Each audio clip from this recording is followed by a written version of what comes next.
The crash and the promise the engines screamed their final protest as Captain James Hartley fought the control stick. His cargo vessel, the Wandering Star, spiraled through Ashfall Ridge's atmosphere like a wounded bird. Warning lights painted the cockpit red. While alarms competed to see which could scream loudest, James gripped the controls tighter. His knuckles turned white against the worn leather. Through the viewport, orange sand and pale sky twisted together in a nauseating blur. The starboard engine exploded with a sound like thunder, sending shrapnel pinging against the hull. The ground rushed up to meet him. James pulled back hard on the stick, trying to level out. The landing struts extended with a metallic groan. They hit the sand at an angle, bounced once, twice, then the ship plowed forward. Metal shrieked against stone. Sand sprayed everywhere, turning the world into a brown fog when everything finally stopped moving. James hung sideways in his harness. His ears rang. Blood trickled from a cut above his eye. He fumbled with the release buckle, dropped to what used to be the sidewall, dragged himself toward the emergency hatch. The hatch opened with a hiss of escaping pressure. Desert heat slammed into him like a physical force. James climbed out, jumped down to the sand, and looked back at his ship. The Wandering Star would never wander again. She lay broken in the sand, her hull torn open like a gutted fish. James shouldered his emergency pack and started walking. In the distance, he could see buildings shimmering in the heat. The settlement of Ashfall Ridge sprawled across the valley floor, a mix of prefab structures and makeshift shelters. Solar panels glinted on rooftops next to old-fashioned wind turbines. It was the kind of place where different technologies and species collided without grace. His boots crunched on sand and small rocks. The sun beat down mercilessly. After 30 minutes of walking, James reached the main street. It was wider than he expected, probably built to accommodate cargo haulers. Buildings lined both sides, their walls showing years of sandblasting. A sign caught his attention. The Dusty Haven, hand-painted letters on weathered wood. Through the grimy windows, he could see movement inside. James pushed through the door, grateful for the shade. The interior was dim and surprisingly cool. Fans turned slowly overhead, stirring the air. A few customers sat at scattered tables, nursing drinks and quiet conversations. Behind the bar stood a woman unlike anyone James had seen before. She had blue-gray skin that reminded him of storm clouds, with intricate silver markings that traced along her arms and up her neck. Her hair fell in dark waves past her shoulders. She was Krillian, James realized, recognizing the species from his travels. Her people came from a world with longer days and stronger gravity. "Help you?" Her voice carried a musical quality despite its cautious tone. James approached the bar. "Water, if you have it. Something stronger if you don't." She poured water from a pitcher, the liquid splashing into a glass. "You're the one who crashed outside town. Saw the smoke from here? That obvious?" James drained half the glass in one gulp. Not many ships land that dramatically. She studied him with amber eyes that seemed to calculate his worth. "You hurt?" "Just my pride." James touched the cut on his forehead, which had mostly stopped bleeding. "And my ship. And probably my career." A small giggle came from behind the bar. James leaned over and saw a girl crouched there, barely visible behind a stack of supply boxes. She had the same blue-gray skin as the woman, with silver markings that looked like someone had drawn constellations across her arms. "That's my daughter Mira," the woman said. "She's supposed to be doing homework, not eavesdropping." "I finished my homework," Mira protested, climbing onto a stool with practiced ease. She looked about 9 years old, with curious eyes that fixed on James like he was the most interesting thing she'd seen all week. "You really crashed. Did you see fire? Did the ship explode? Did you scream?" "Mira," her mother warned. "It's fine," James said, unable to suppress a smile. "Yes, no, almost, and definitely yes," on the screaming. "It's traditional when you're about to crash." "What's Earth like? Is it true you have oceans so big you can't see across them? And trees that touch the sky? And animals with long necks called giraffes?" "All true," James confirmed. "Though the giraffes are endangered now. We didn't take good care of them. That's sad." Myra's expression turned serious. Mom says taking care of things is important. That's why we take care of the trading post, even though Dad isn't here anymore. An uncomfortable silence settled over the bar. The woman Nessa, he assumed from the name stitched on her apron, busied herself wiping down the counter. "I'm James Hartley," he offered, breaking the quiet. "Nessa Thornvale. This is my place." She gestured around the bar. "We're not much, but we're honest." Before James could respond, the door banged open. 3 figures entered, moving with the swagger of people used to getting their way. The leader was tall and broad, with the same blue-gray skin as Nessa, but darker, like deep water. His silver markings were more angular, almost aggressive in their design. "Nessa, my dear," he said, his voice smooth as oil. "Still pretending you can run this place alone?" Nessa's posture stiffened. "Victor, your tab is overdue, is it?" Victor moved to the bar with deliberate slowness. His companions spread out, positioning themselves by the exits. "Perhaps we can negotiate new terms. You know I'm always willing to help a struggling widow." "I don't need your help. Everyone needs help sometimes." Victor's eyes slid to Mira, who had gone very still on her stool. "Especially when they have responsibilities. Children need stability, Nessa. Security." James saw Nessa's hands clench into fists. Her voice dropped low and dangerous. "My daughter has everything she needs. For now." Victor leaned across the bar. "But debts have a way of growing. Your late husband made certain promises before he died. Promises I expect you to honor. Get out, or what?" Victor smiled without warmth. "You'll throw me out yourself? We both know how that would end." James stood up from his stool. The movement was casual, unhurried, but it drew Victor's attention. "The lady asked you to leave." Victor turned, sizing James up with calculating eyes. "And who might you be, human?" "Nobody important. Just someone who doesn't like bullies." "Bullies?" Victor laughed, a harsh sound. "I'm a businessman, collecting what's owed. This doesn't concern you, outsider." James walked forward until he stood between Victor and the bar. He wasn't as tall as the Krillian, but he'd spent years hauling cargo and fighting gravity on different worlds. His frame carried the kind of strength that came from hard work rather than intimidation. "Here's what's going to happen," James said quietly. "You're going to pay your tab. Then you're going to walk out that door. Then you're going to forget about whatever debts you think are owed." Victor's companions moved closer, hands drifting toward weapons. But Victor held up a hand, stopping them. His eyes never left James. "Interesting," Victor said. "A human with courage, or stupidity. Sometimes it's hard to tell the difference." He pulled out a credit chip and tossed it on the bar. "For now, I'll humor you. But this conversation isn't over, Nessa. We have an arrangement to discuss." Soon, he left with his companions, the door swinging shut behind them. The tension in the room evaporated like morning mist. Nessa exhaled slowly. "You shouldn't have done that." "Probably not," James agreed. "But I did. Victor Graves isn't someone you want as an enemy. He owns half the settlement and controls most of the trade routes. Sounds like a charming fellow." Mira tugged on James's sleeve. Her eyes were bright with admiration. "That was really brave." "Are all humans that brave?" "Definitely not," James said, ruffling her hair. "Most of us are actually pretty sensible. I'm just special." "Special like unique or special like need supervision?"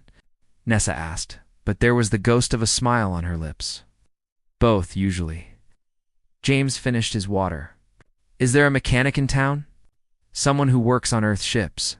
Old Finn might help, if he's sober. His workshop is 2 streets over, the building with the broken solar array on top." Over the next few days, James became a regular fixture at the Dusty Haven. His ship needed extensive repairs, and Old Finn worked slowly but thoroughly. James spent his afternoons at Nessa's bar, helping with odd jobs and playing games with Mira. The girl was endlessly curious. She asked questions about Earth, about space travel, about everything James had seen in his years hauling cargo across the galaxy. He taught her card games and told her stories about distant worlds. "Is chocolate really that good?" Mira asked one afternoon. They sat at a corner table, playing a game James had invented using spare parts as game pieces. "Chocolate is amazing," James confirmed. "It's sweet and bitter at the same time, and it melts on your tongue. Mom says sweet things rot your teeth. Your mom's not wrong. But some things are worth it." James moved his piece, a bolt from his ship. "When I come back, I'll bring you real Earth chocolate. The good stuff, not the synthetic garbage they sell at space stations." "Wait." Myra looked up at him with suddenly serious eyes. "You're really coming back?" The question hit James harder than he expected. He thought about all the ports he'd visited, all the people he'd met and left behind. Moving on was what he did. It was easier than staying, easier than forming connections that could break. But looking at this purple-skinned girl with hope shining in her amber eyes, he found himself making a promise he hadn't planned on making. "Yes," he said, "I promise. Real Earth chocolate, the expensive kind. Promise? Promise. Or just regular promise." James held out his pinky finger, remembering the gesture from his own childhood. Pinky promise. The most serious kind. Alindra linked her smaller pinky with his. Her hand was warm, her grip surprisingly strong. "Okay, I'll wait." On the day James's ship was finally repaired, Nessa and Mira walked with him to the landing pad. The wandering star looked better than before, old Finn having worked minor miracles with spare parts and determination. "Take care of yourself, courier," Nessa said. She stood with her arms crossed, but her expression was softer than when they'd first met. "You too." James wanted to say more, to warn her about Victor, to offer help she probably wouldn't accept. Instead, he knelt down to Mira's level. "Remember real chocolate. The good stuff." "I'll remember," Mira said. Then she hugged him fiercely, her small arms wrapping around his neck. "Come back soon, okay?" "As soon as I can." James climbed into his ship, ran through the pre-flight checks, and lifted off. Through the viewport, he could see them waving. Nessa with one hand shading her eyes from the sun, Mira jumping up and down with both arms in the air. As Ashfall Ridge shrank below him, James told himself he'd be back in a few months. 3, at most. He had cargo to deliver, debts to pay off, a life to get back to. He had no way of knowing that fate had other plans, or that a simple promise to a child would become something much more complicated and important than he could possibly imagine. The waiting begins. Mira stood at her, watching Spot every evening as the twin suns set over Ashfall Ridge. She'd claimed a corner near the landing pads, dragging an old crate there to sit on. With materials scrounged from the trading post, she'd painted a sign in careful letters. Captain James Landing Zone, reserved. Nessa watched from the doorway of the dusty haven, her heart aching with every passing day. She wanted to tell her daughter that humans didn't come back, that promises made to children were often forgotten once ships left atmosphere. But Myra's faith was absolute, and Nessa couldn't bring herself to crush it. "Any ships today, baby?" Nessa called out as the sky darkened. 3 cargo haulers and a passenger shuttle, Mira reported, consulting the notebook where she kept meticulous records. None of them were the wandering star. But that's okay. James said it might take a while. 2 weeks became 3. 3 became 5. The seasons shifted on Ashfall Ridge, bringing dust storms that forced Myra to cover her sign with protective sheeting. She still visited every day, cleaning the spot, updating her notebook, waiting with the patience of someone who believed completely.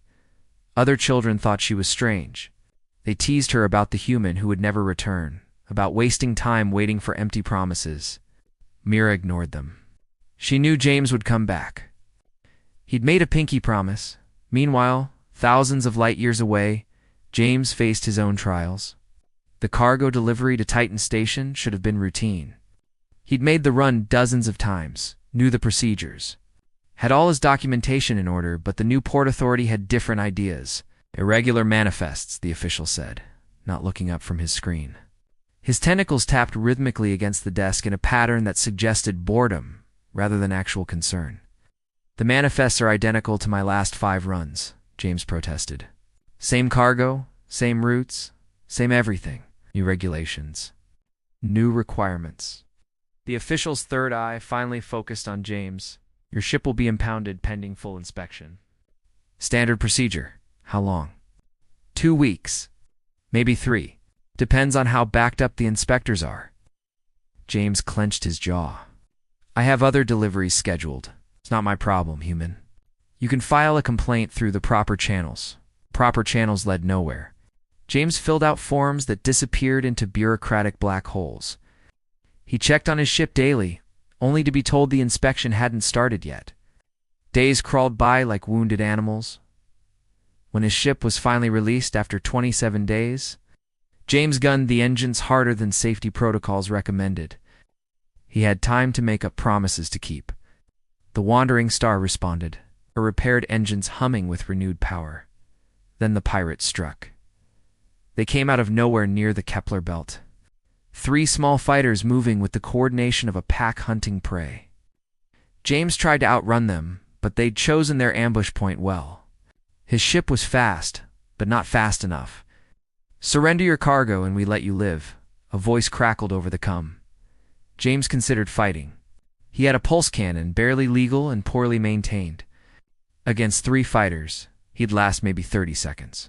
He thought about Mira waiting on Ashfall Ridge, about a promise made to amber eyes full of trust. He surrendered. The pirates took everything. His cargo, his emergency supplies, even his spare clothes.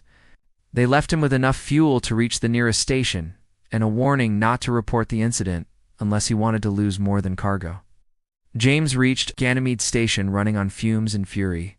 He had no cargo to sell, no credits to his name, and mounting debts to shipping companies who didn't care about his excuses. He took the first job available, working as deck crew on a bulk hauler. The pay was terrible, the conditions worse, but it was work. Months bled together. James hauled or scrubbed decks and saved every credit he earned.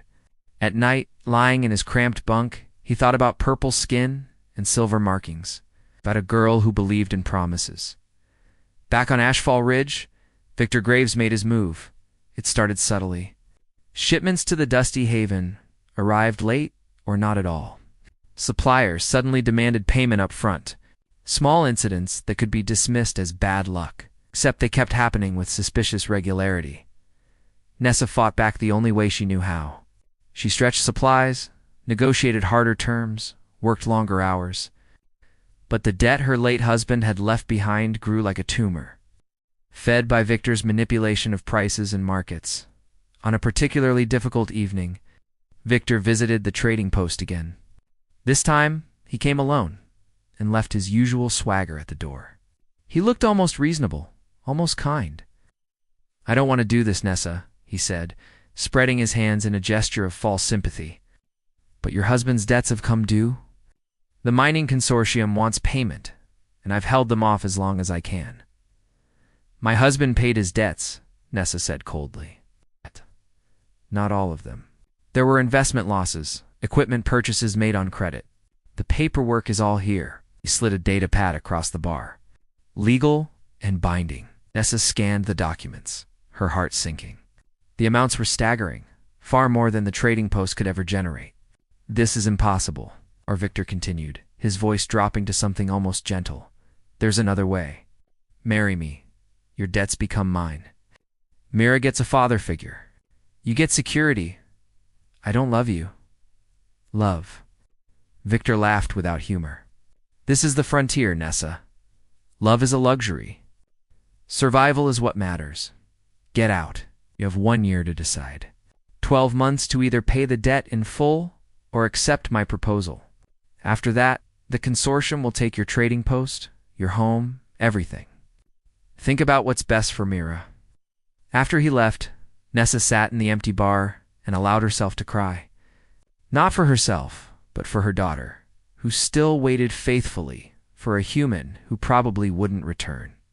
The universe wasn't kind to people who believed in promises. Myra found her mother that way, tears tracking through the silver markings on her face. The girl climbed into Nessa's lap, too big for it really, but fitting anyway the way children do. It's okay, Mom, Myra whispered. James will come back. He'll help us. Nessa held her daughter tighter and said nothing. She couldn't bring herself to destroy that faith, even though her own had long since died. 6 months passed, then 7, then 8. Myra's watching spot became a fixture of HFY Ridge, as permanent as the settlement's worn buildings. Other merchants started leaving small gifts there. A cup of water on hot days, a warm drink when dust storms rolled through. The girl who waited became something of a local legend, though not everyone meant it kindly. Still waiting for your human? Other children would ask, mockery clear in their voices. He's coming, Mira would reply with unshakable certainty. She kept her notebook updated religiously. Every ship logged, every day marked off. She learned the patterns of trade routes, memorized which companies used which vessels. When she heard about delays at Titan Station or pirate activity in the Kepler Belt, she added notes to explain why James might be late. He's probably just having adventures, she told her notebook. Important captain things. But he'll come back, he promised. Nessa watched her daughter's faith with growing despair. Victor's deadline approached like a storm on the horizon, dark and inevitable. She'd tried everything to raise the money, but the debt was too large, the time too short. 9 months. 10 months? 11. With 30 days left until Victor's deadline, Nessa made her decision. She would accept his proposal. It was the only way to keep Myra safe. To keep the trading post that represented everything her late husband had built. She didn't tell Myra immediately. Let her daughter have a few more days of hope before reality crushed it. But on the 28th day, something changed.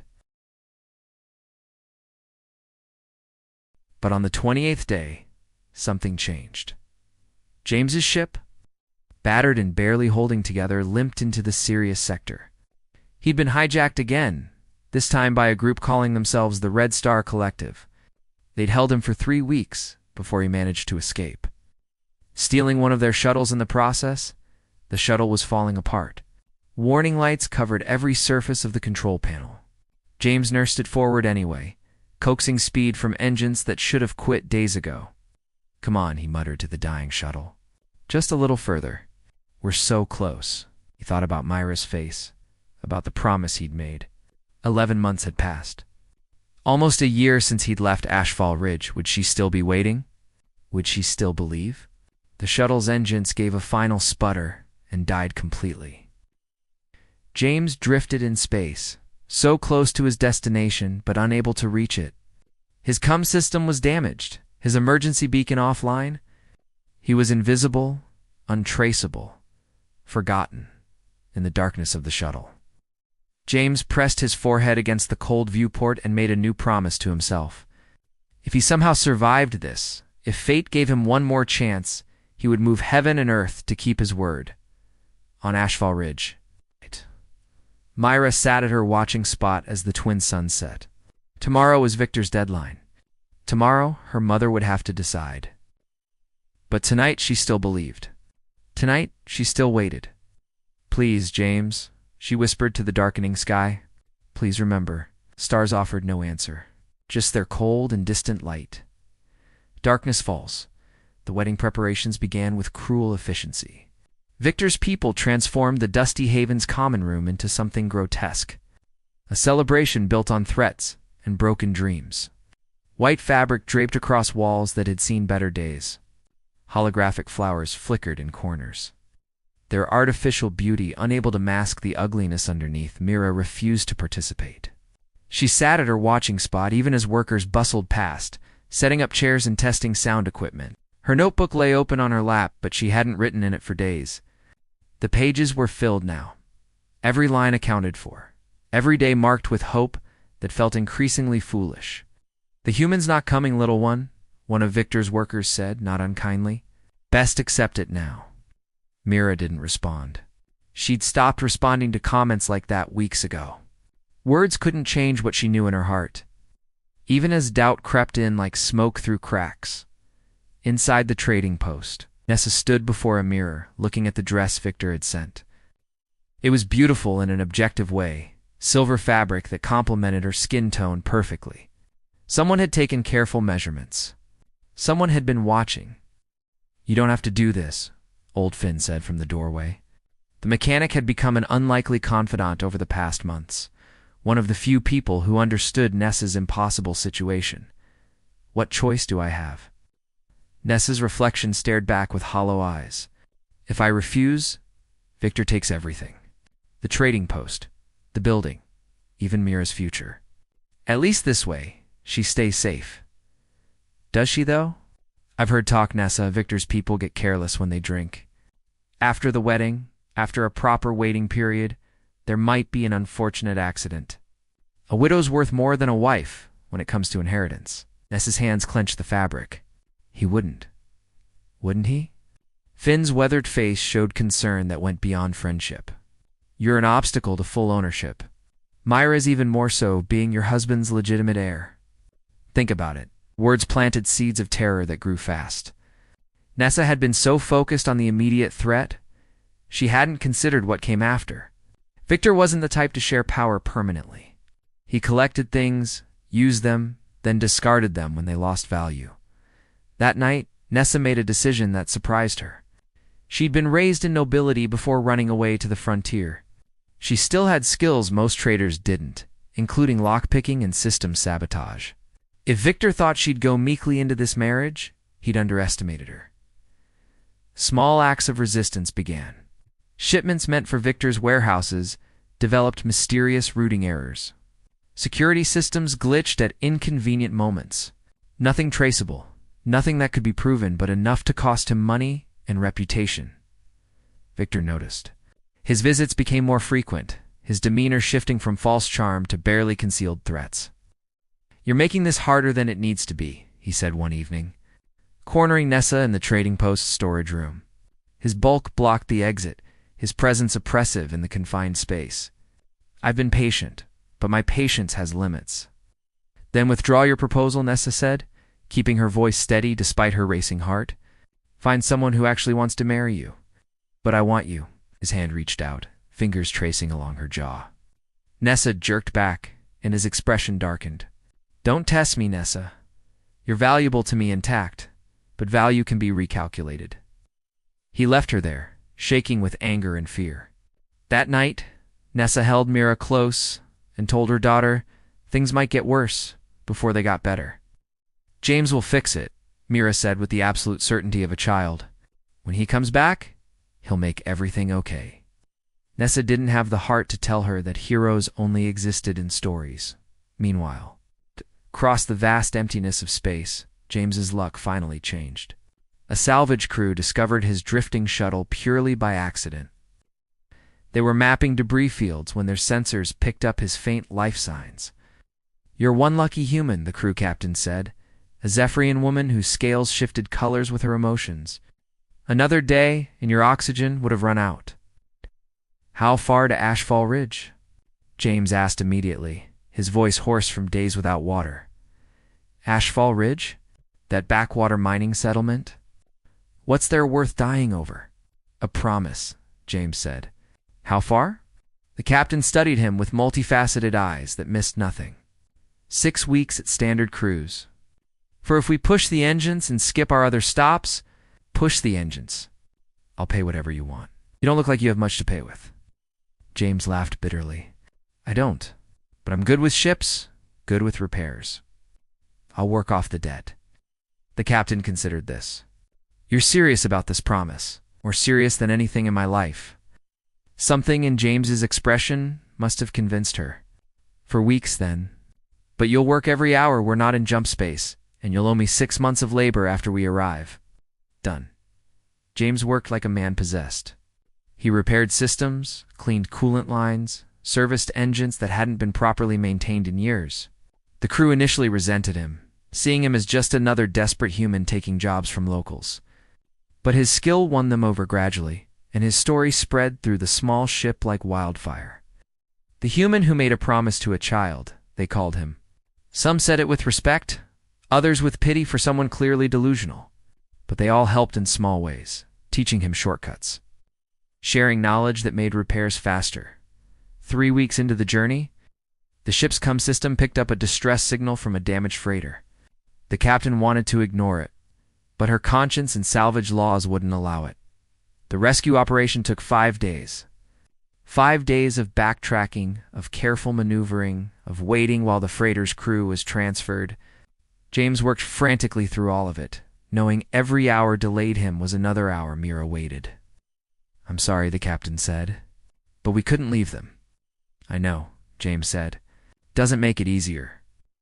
On Ashfall Ridge, the wedding day arrived like an execution date. Nessa dressed mechanically, her movements those of someone going through motions they couldn't escape. In the mirror, she looked like a ghost of herself, beautiful but hollow. Mira burst into the room without knocking. "Mom, you can't do this. Baby, we've talked about this." "No." Myra's skin flushed with emotion, shifting through shades that betrayed her panic. "I heard Victor's men talking. After the wedding, after some time passes, they're going to hurt you. They said accidents happen to inconvenient wives." Nessa's blood went cold. "Mira, where did you hear this?" "I was hiding under the landing pad platform. They didn't know I was there." Tears streamed down Mira's face. "We can't stay here, Mom. We have to run away." "Run where?" "Victor controls the landing pads. He has people watching every exit from town." Nessa pulled her daughter close, making a decision in that moment. "But you're right. We can't do this. We'll find another way." The door crashed open. Victor stood there with 2 of his men, his expression dark with suspicion. "Having second thoughts, my dear?" "The wedding is off," Nessa said, stepping in front of Mira protectively.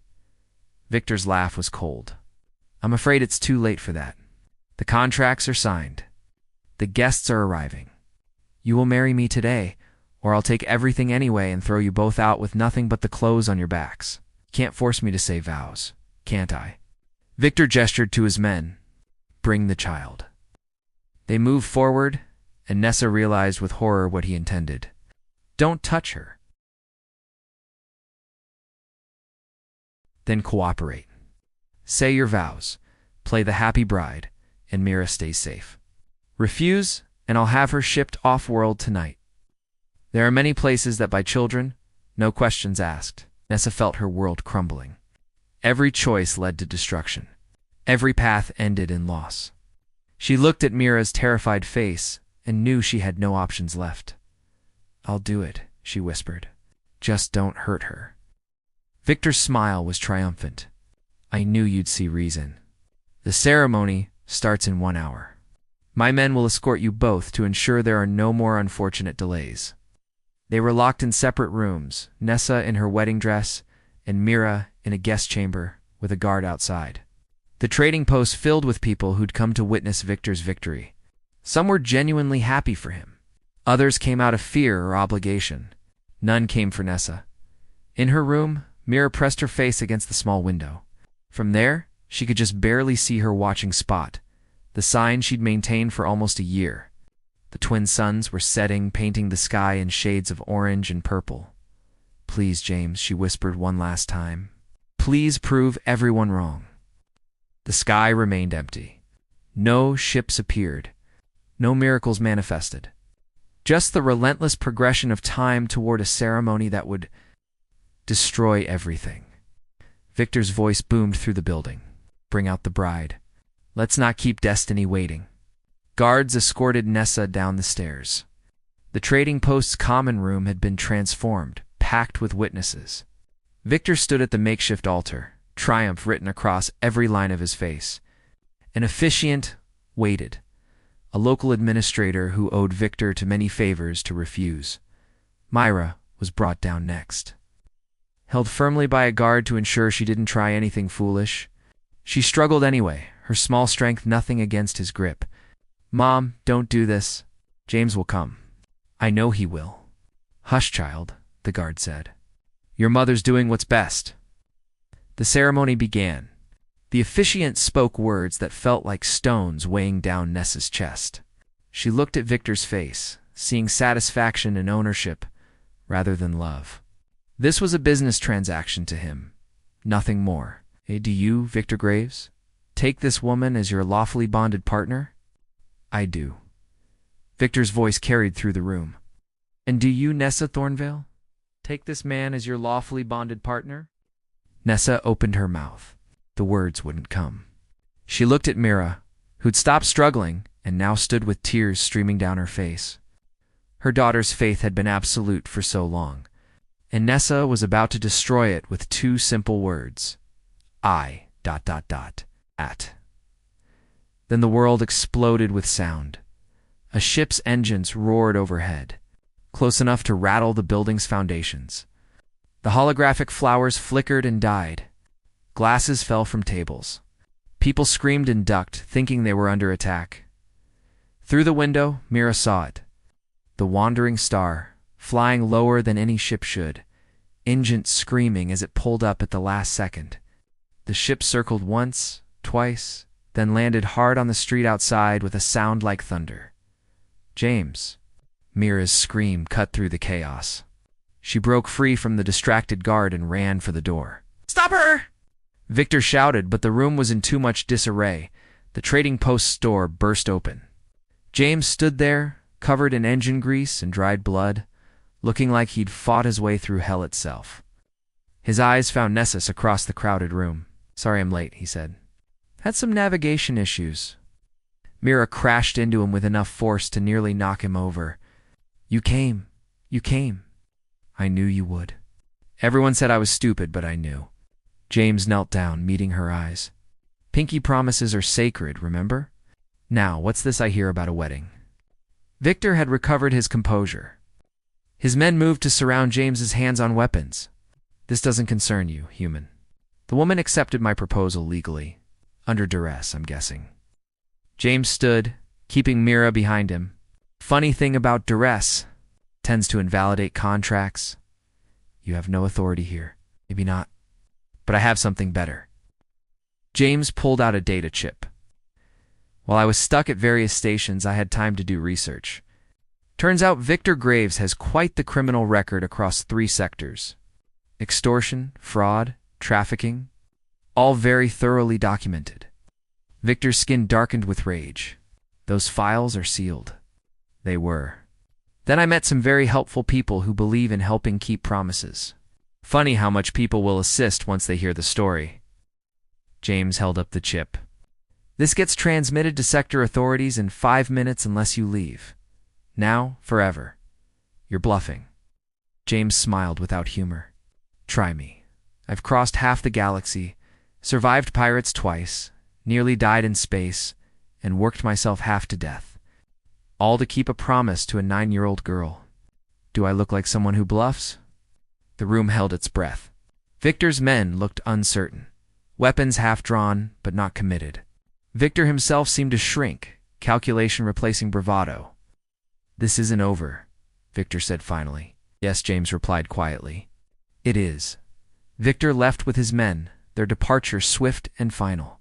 The crowd dispersed quickly after, leaving only James, Nessa, Myra, and old Finn in the decorated room. Nessa stood in her wedding dress, looking at James like he was something impossible made real. "You actually came back," I promised. James suddenly looked exhausted, swaying on his feet. "Also, I think I might need to sit down. Haven't slept in about 3 days?" He collapsed onto a chair. Mira immediately climbed into his lap despite being too big for it. "You brought chocolate, right?" "You promised chocolate too," James laughed weakly. "In my ship, bought the most expensive chocolate on Titan Station. Used my last credits. Best credits ever spent," Mira declared. Nessa knelt beside them, her eyes meeting James's. Without words, she leaned forward and kissed him. Soft, brief, but carrying the weight of gratitude and something deeper that neither was ready to name yet. When she pulled back, her skin had shifted to that soft purple pink that meant something James was only beginning to understand. "Thank you," she whispered. "Thank Mira," James said. "She's the one who never stopped believing."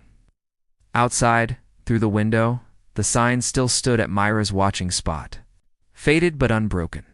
A testament to faith kept and promises honored, no matter how long the darkness lasted.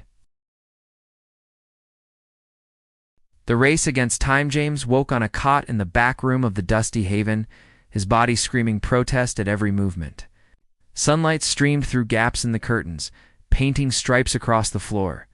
For a moment, he couldn't remember where he was or how he'd gotten there. Then memory flooded back. The wedding, Victor. the desperate flight across the galaxy. He'd actually made it. You're awake. Nessa appeared in the doorway, carrying a tray with food and water. She'd changed from the wedding dress into practical work clothes. But her skin still showed traces of the emotions from last night, swirling patterns of relief and something warmer. How long was I out? James's voice came rough, like gravel in a tumbler. 16 hours. Mira checked on you approximately every 10 minutes. I finally had to threaten to take away her telescope to get her to sleep. Nessa set the tray beside him. Eat slowly. Your body's been through trauma. James sat up carefully, accepting the water first. The cool liquid felt like salvation. Victor? Gone. Left Ashfall Ridge on the earliest shuttle. Word is, he's heading to the outer colonies where his reputation hasn't caught up with him yet. Nessa sat on the edge of the cot, maintaining careful distance. You really did your research. Had a lot of time stuck on various stations. Made friends with some information brokers who liked the story about keeping promises. James picked at the food, his stomach uncertain. The evidence is real, though. Victor won't be bothering you again. I still can't believe you came back. 11 months, James. That's not a short delay. I know. You met her eyes, seeing the question there. Every day I was trying. Every single day. Pirates, bureaucrats, equipment failures, everything that could go wrong did. But I made a promise to my daughter, Admira, yes, but also to myself. James set down the food, his appetite gone. I've spent years running from commitments, from connections, from anything that might tie me down. Then I met a little girl who believed in me absolutely, and I realized I'd never believed in myself that way. Nessa's skin shifted through shades that told stories James was learning to read. Surprise. Consideration. Something that might have been hope. What are you saying? I don't know yet, James admitted. I just know I'm tired of running. The moment hung between them, fragile and significant. Then Mira's voice shattered it like dropped glass. Wake. Mom, James is awake. Small feet thundered down the hallway. Mira burst into the room, launching herself at James with the confidence of someone who knew she'd be caught. James caught her, grunting at the impact. Good morning to you too, Captain. It's afternoon, actually. You slept forever. I thought maybe you were sick, but Mom said you were just really tired from being a hero. Mira pulled back, studying his face seriously. You look terrible, Mira. Nessa's voice carried sharp reproach. What? He does, but in a good way, like heroes in stories after they fight dragons. Mira turned back to James. Did you fight dragons? Is that why you were late? Worse, I fought space station bureaucracy. Ah. Mira's face scrunched in confusion. What's bureaucracy? Dragons would have been easier. James ruffled her hair. Now, about that chocolate. Mira's eyes went wide. You really brought it? Made a promise, didn't I? They retrieved the chocolate from the wandering star, along with James's meager belongings. The ship looked worse than he remembered, bearing scars from every misadventure of the past year. Old Finn walked around it, shaking his head. This ship should be in a museum, the mechanic said. The museum of things that shouldn't still be flying. She got me here, James said defensively. That's what matters. Barely. You're going to need serious repairs before you go anywhere else. Weeks of work, maybe months. James found he didn't mind that prospect as much as he might have once. Then I guess I'm staying a while. Over the following days, James settled into a routine that felt dangerously like belonging. Mornings helping old Finn with repairs.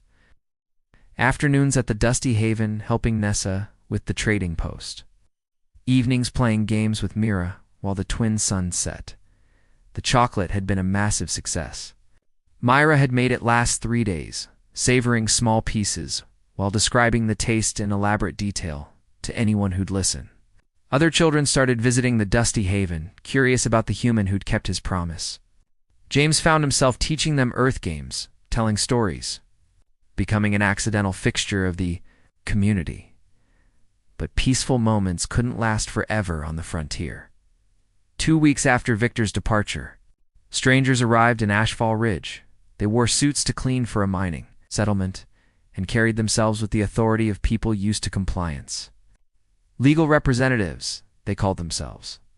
From the Krillian Merchant Consortium, they visited the dusty haven on a busy afternoon, their presence making customers nervous. The lead representative, a tall Krillian woman with official documentation, addressed Nessa with cold professionalism. Nessa Thornvale. We're here regarding outstanding debts registered to your late husband and subsequently transferred to your name. Nessa's skin paled. Victor Graves was handling those debts. Mr. Graves's arrangement has been dissolved due to his sudden departure and subsequent legal troubles. The consortium requires immediate payment or seizure of assets. The woman placed a data pad on the bar. You have 72 hours to produce 150,000 credits or surrender ownership of this establishment. James, who'd been helping stock shelves, moved closer. Those debts were part of Victor's coercion scheme. They're not legally enforceable. The woman's gaze turned to him with the warmth of a tax audit. And you are?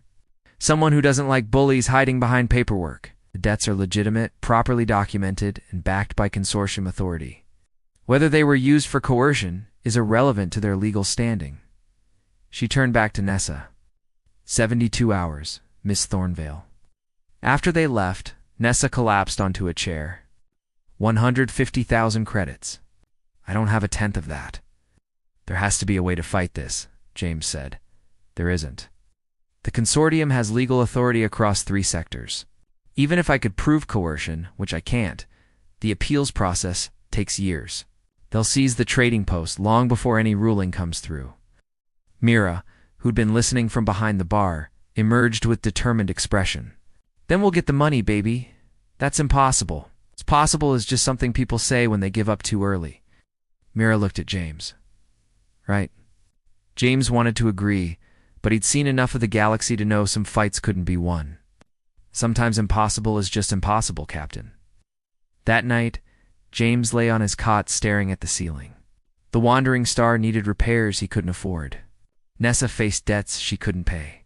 They were trapped by circumstances beyond their control. All his determination couldn't change basic mathematics. His cum device buzzed. The salvage captain who'd rescued him, checking in as she'd promised. How's the promise keeper? Her voice crackled through the speaker.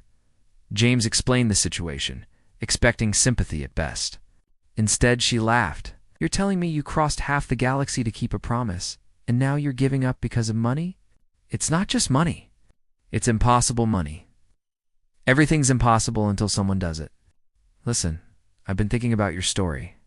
It's a good story, the kind that reminds people why honor matters. I shared it with some contacts, and there might be interest in helping. What kind of helping? The kind where people who still believe in keeping promises contribute to making sure yours doesn't get crushed by corporate greed. Give me 48 hours. The line went dead before James could respond. The next morning brought unexpected visitors of a different sort. Ships began arriving, small personal craft piloted by individuals who'd heard James's story through the galactic community's informal networks. A Zephyrian merchant who'd once had someone keep a promise to her. A human freighter captain who believed in helping his own kind. A Dralaxian engineer who just liked stories with heroes. They came with credits, not much individually, but together adding up to something significant. They came with supplies, expertise, offers of help. They came because stories matter. Sometimes the galaxy needs reminding that not everyone breaks their word. Old Finn coordinated the effort, his workshop becoming a command center. Mira kept detailed records in her notebook, tracking every contribution with the same dedication she'd tracked days waiting. Nessa worked the bar, serving drinks and hearing stories of why people came. My father made a promise once, an elderly merchant told her. His scales faded with age. Kept it despite losing everything. I never understood why until I was older. Some things matter more than profit. Right. By the end of 48 hours, they'd raised 90,000 credits. Impressive, but not enough. James sat with Nessa in the empty bar after everyone had left for the night. We're 60,000 short. It's more than I ever expected, Nessa said softly. These strangers helped because of your story, James. That means something. It means we still lose the trading post. Maybe. Yes. looked at him with those amber eyes that had haunted his thoughts across the galaxy. Or maybe we take what we have and start somewhere else. The three of us. I have one more idea, James said. It's risky, possibly stupid, definitely desperate. Those are my favorite kinds of ideas lately. James explained his plan. The wandering star, once properly repaired, was worth more than his debts. He could sell her, add that to the collected funds, and they'd have enough to pay the consortium. Your ship? Nessa shook her head. James, that's your livelihood. Ships can be replaced. Promises can't. He took her hand, feeling the warmth of her skin. Besides, I think I'm done wandering. The next morning, James listed the wandering star for sale. By afternoon, old Finn had found a buyer, a young pilot looking for her first ship. The sale was finalized quickly, the credits transferred immediately. When the consortium representatives returned on the third day, Nessa met them with a data pad showing full payment. The lead woman's expression remained neutral as she verified the transfer. Something flickered in her eyes that might have been respect. Debt satisfied. Ownership retained, she handed Nessa official documentation. This settlement will be recorded with consortium records. After they left, Mira emerged from her hiding spot behind the bar. We won? We won, Nessa confirmed. Mira whooped with joy, dancing around the trading post. James watched her, feeling lighter than he had in years despite being effectively broke and unemployed. Nessa moved close to him, her voice soft. What will you do now? Without your ship? I hear there's a trading post that might need help. James smiled. If the owner's hiring, pay is. Terrible. I've worked for worse. Hours are long. I've got time. The boss is a widow, with a very energetic daughter. The best part, Nessa's skin flushed that purple-pink color he loved. She kissed him then, deeper than before, a kiss that promised beginnings rather than endings. When they broke apart, Myra was watching with crossed arms and an exasperated expression. Are you two going to be gross now? Because if so, I need to prepare. James laughed, pulling her into a hug with him and Nessa. Definitely going to be gross. Worth it, though, Mira decided. You kept your promise, so I guess you can be gross with my mom. Outside, the sign at Mira's watching spot stood proud. Someone had added new words beneath the original promise kept. Justice and new beginnings, 3 months passed, like water flowing downhill, inevitable and surprisingly smooth. James found his rhythm at the Dusty Haven, learning the subtle art of frontier trading. He discovered he had a talent for negotiation, probably from years of talking his way out of trouble across the galaxy. Nessa taught him the local customs, the unspoken rules of who to trust and who to watch carefully. The settlement changed with Victor's absence. Other merchants who'd been under his thumb began operating freely. Prices stabilized. People smiled more easily. The Dusty Haven became a gathering place not just for drinks, but for community. A shift that happened gradually and then all at once. Mira thrived with James around. She'd stopped keeping her waiting notebook, replacing it with a journal where she recorded daily adventures. Her favorite new hobby was teaching other children the Earth games James had shown her, becoming something of an authority on human culture despite having met exactly one human. But the peace couldn't last forever. On a morning that started like any other, a ship landed at HFY Ridge that made the settlement's ground sensors scream warnings. It was massive, official, bearing the insignia of the Krillian High Council. Ships like that didn't visit mining settlements unless something serious had happened. James was restocking shelves when old Finn burst through the door, his usual calm replaced by agitation. We have a problem. Big problem. Council problem. Nessa emerged from the back room, her skin immediately darkening with concern. The council. Why would they come here? Don't know, but they're asking for you specifically. You and James. Said it's urgent. They walked to the landing pad together, James's hand finding Nessa's. Whatever this was, they'd face it together. Mira insisted on coming despite Nessa's protests, arguing with the ironclad logic of a 9-year-old that if it concerned her mother, It concerned her too. The council representative waited by his ship, flanked by 2 guards in ceremonial armor. He was older, his blue-gray skin marked with the intricate patterns that denoted high rank. His expression was unreadable, a practiced neutrality that revealed nothing. Nessa Thornvale. His voice carried formal weight. And James Hartley. "That's us," James said, stepping slightly in front of Nessa. "I am Counselor Theron of the Krillian High Council. I've come regarding a matter of some delicacy." He paused, his gaze moving between them. "You're both aware that Victor Graves fled this settlement following exposure of his criminal activities." "We are," Nessa said carefully. "What you may not know is that during his flight, Mr. Graves attempted to access restricted council networks. He was caught and detained. During interrogation, he revealed information that requires immediate investigation." Theron produced a datapad. "Information about you, Miss Thornvale?" Nessa's skin went pale. "I don't understand." "Victor claimed that you are not who you appear to be. That you are, in fact, Nessa Silvermoon, daughter of House Silvermoon, 7th in line to substantial mineral rights in the Outer Territories." Theron's eyes narrowed. A noble who disappeared 15 years ago after refusing an arranged marriage? The silence that followed felt like a physical pressure. James turned to Nessa, seeing the truth written across her changing skin tones. She'd gone completely still, every muscle tensed for flight or fight. "That life is behind me," Nessa said finally, her voice barely above a whisper. "Unfortunately, your family disagrees. They've filed a formal request for your return. As a noble house, they have considerable influence with the council." Theron's expression softened slightly. "I'm here to verify your identity and, if confirmed, to escort you back to Krillios Prime for a family reunion." "No." Myra's voice cut through the tension like a blade. "She's not going anywhere. Child, this is a matter of law and nobility. I don't care about your stupid laws." Myra stepped forward, her small frame somehow seeming larger with fury. "My mom built a life here. She has a home, and friends, and me.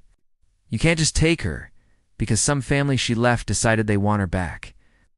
Theron looked genuinely surprised at the girl's defiance. "Your attachment is understandable, but noble obligations supersede personal preferences." "That's convenient for nobles," James said. His voice stayed level, but anger simmered beneath. "Tell me, Counselor, what happens if she refuses?"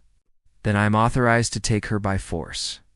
House Silvermoon has legal guardianship rights until she formally renounces her heritage, which requires a ceremony on Krillios Prime." Theron's expression turned apologetic. "I'm sorry. I know this seems harsh, but I'm bound by law." James felt Nessa trembling beside him. She'd built a life from nothing, found happiness after tragedy, and now it was being torn away by the very past she'd fled. He looked at Mira's furious face, at the crowd of settlers who'd gathered, at old Finn who stood ready to fight despite being outnumbered. Then an idea struck him. Dangerous and probably insane, but possibly their only chance. "Counselor, I have a question about Krillian nobility law. If Nessa were married, would that change the situation?" Theron's expression shifted to cautious interest. "It would complicate matters significantly. Marriage transfers certain rights and obligations. A spouse would have legal standing to challenge family claims. Interspecies marriages are recognized under galactic law. Yes, though I fail to see the relevance." James turned to Nessa, whose eyes had gone wide. "Remember when you asked what I'd do without my ship? I said I'd stay here.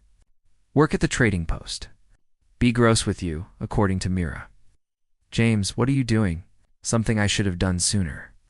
He took both her hands. "Nessa Thornvale, or Silvermoon, or whatever name you choose, will you marry me? Right now, immediately, before this counselor can stop us." The crowd erupted in shocked murmurs. Myra's mouth fell open. Theron's neutral expression cracked with genuine surprise. "You're serious?" Nessa breathed. "Completely. I've crossed the galaxy for less important reasons. Marrying the woman I love, to protect her from her own family, seems like a good use of a morning." Nessa's skin went through a rapid cascade of colors, emotions playing across her features too fast to track. "You love me? I'm standing here proposing marriage in front of a high council representative. That's usually a strong indicator." James smiled. Say yes, before I realize how insane this is. Yes, Nessa laughed, the sound breaking through tears. Yes, you absolute fool. Yes. Does this settlement have an officiant? James asked the crowd. Old Finn raised his hand. I'm registered as a ship's captain. I can perform marriages. Did it twice before, though both couples are divorced now, so maybe don't put too much faith in my track record. Good enough. James turned to Theron. Counselor, you're welcome to stay and witness. Make it official. Theron studied them with an expression that suggested he was recalculating several assumptions about humans. This is highly irregular, but legal. Technically, yes, though House Silvermoon will contest it vigorously. Let them try. James squeezed Nessa's hands. We're good at fighting things we shouldn't be able to win.